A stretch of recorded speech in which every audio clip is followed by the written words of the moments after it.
Біз бүгін ұмытылған тағам сүт тосабын жасаймыз. Бірінші ұнды шайып аламыз. Сүтке ұн қосып қоюлатамыз. Сонда қою болады тосабымыз. Ұнды шайғанда іртік болмау керек. Енді сүтті қайнатамыз.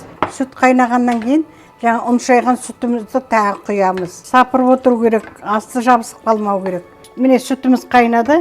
Енді ұн шайған сүтімізді құямыз. Міне қоюланады піскен кезде.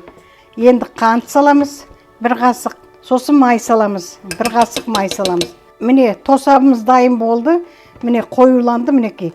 Сгущенный молоко сияқты мінекей. Міне светі де кішкене қоңырайды, сарғыштанып. Міне тосабымыз дайын болды, мінекей қоюланды. Қантын салдық. Мед салады. Біз енді қант салдық осы жолы. Ал тосабымыздың дәмін көрейік, қалай болды екен.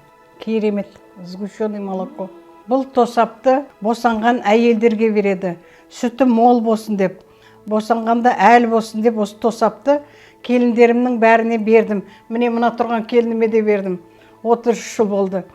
Келіндеріңіз босанса осылай тосап беріңіздер. Өте пайдалы. Сүт болады, әл болады. Жас келін босанса 40-на дейін беру керек. Күнде осылай бір кесе ішіп отыру керек келін. Бұл жас босанған келін әрі сүт болады, әрі өзіне пайдалы болады. 40-на дейін бердім мен осы келіндеріме. 40-на дейін ішті бұлар.